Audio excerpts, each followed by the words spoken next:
Welcome to Coming Home, Survive and Thrive in Homeschooling.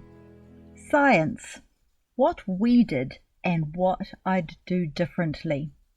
Following on from the interview with Dr. Stephen Meyer in podcast number 45, I thought it would be helpful to go over how we approached science over our homeschooling years, what worked for us and what we could have done better. I was one of the unconfident mothers I was thinking of when I asked Dr. Meyer to advise parents whose strengths did not include science. Biology was easy and fun for me, but chemistry and physics? Nope. For the 4 older children, the science curriculum we used was very much, here's your science book, go learn your science. We had a magnifying glass and binoculars. We went out on field trips to parks, beaches, museums and exhibitions. Occasionally, someone would arrange a group instructional or a day intensive in a lab. Where there were opportunities, we would take them.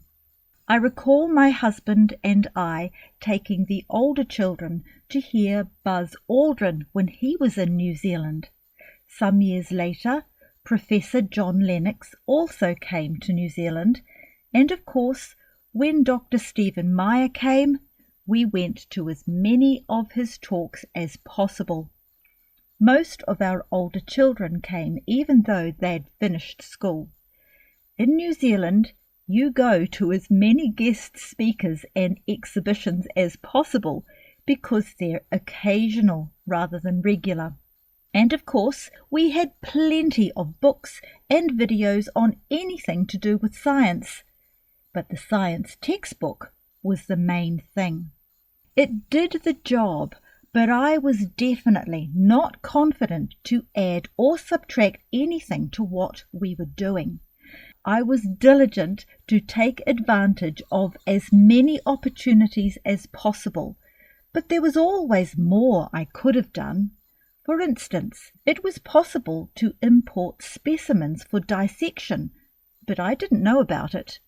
Did my child miss out because her first dissection was in her uni class? I don't know.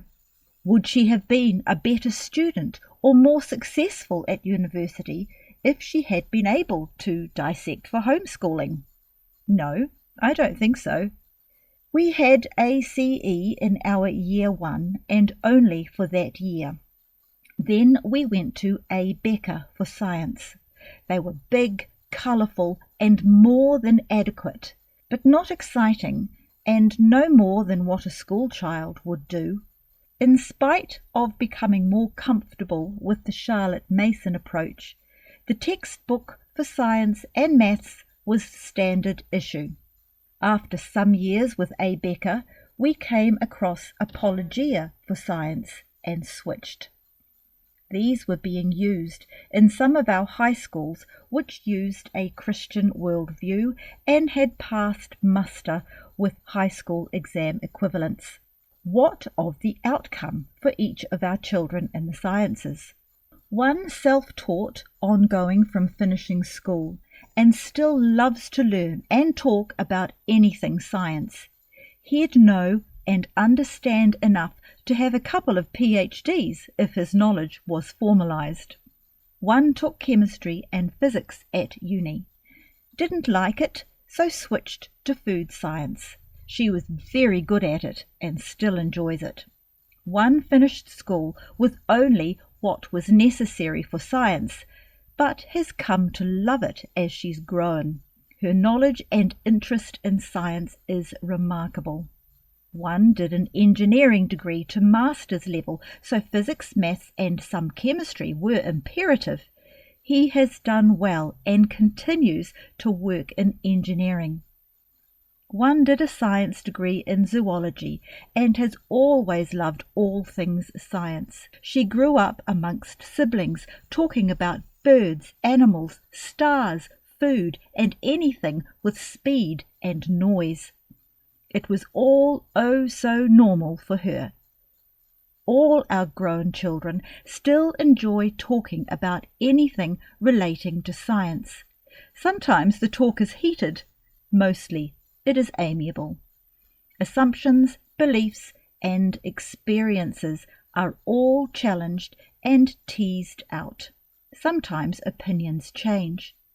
They do talk about all kinds of things, but this podcast is particularly about science. Where our science took a different tack was with our youngest.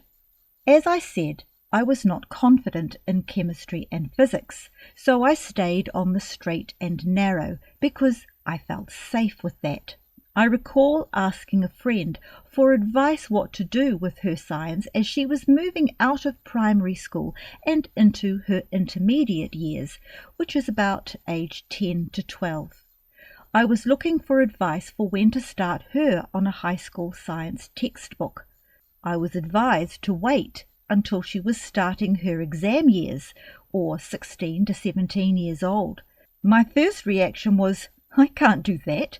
What if I ruin it for her? And I panicked. However, my friend was a veteran homeschooler like me. What's more, she had science degrees and had done this with her own 2 older children, so it was worth thinking about. She said to find any and all books I had on science and leave the formal textbook until her exam years. I thought about it, doubted it, swallowed hard, and decided along with my husband to change tack. After all, we could change back if necessary.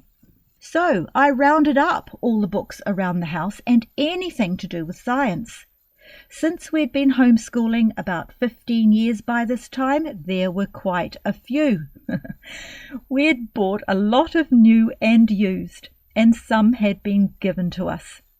Books on trees and other plants, insects, mushrooms, astronomy, the human body, birds, mammals, the seaside, volcanoes, dinosaurs, medicine, the periodic table, anything remotely connected with science.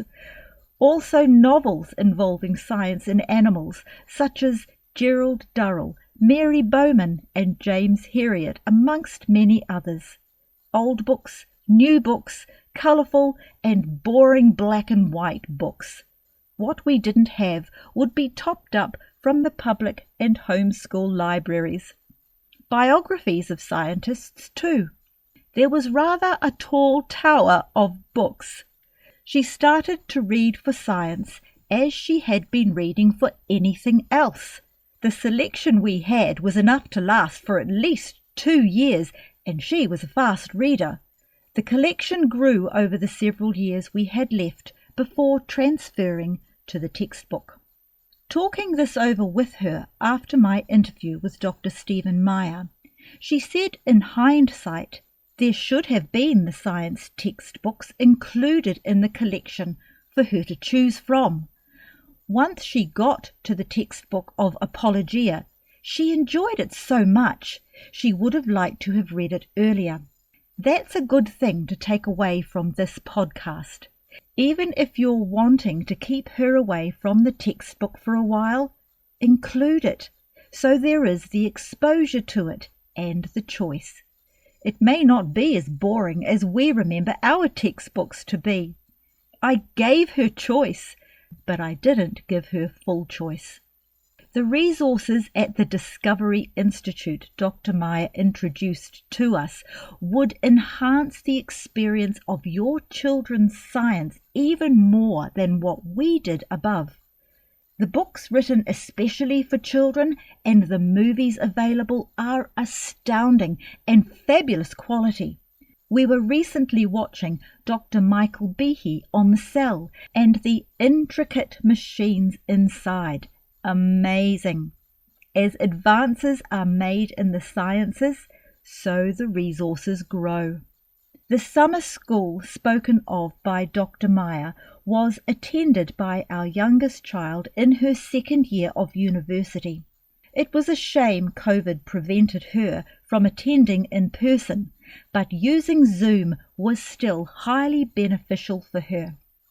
The opportunities to learn about the wonder of science for homeschoolers are one of the gifts and privileges of this lifestyle. Without the confines of a traditional classroom, the possibilities seem almost limitless. What a shame to spend a homeschool life in a textbook when there's so much more available to us. I strongly suggest you listen and re-listen regularly to the wisdom of Dr. Stephen Meyer in my interview, as well as applying some of the experiences of adventurous science learning in the lives of veteran homeschoolers. If I could change anything with our time, I would have applied our 5th child science curriculum to children 1, 2, 3 and 4 too. But we can't, and I don't feel we failed them. We just didn't know any better at the time. But you do. What a wonderful time to be homeschooling. We have Dr. Meyer's books linked in our web store and others we have found helpful over the years, including some in our youngest child's science book tower. You can go to www.cominghomeinfo.com and please, I'd really appreciate it if you could share this podcast around to those whom you know would find it helpful. Thank you. I'll see you next week.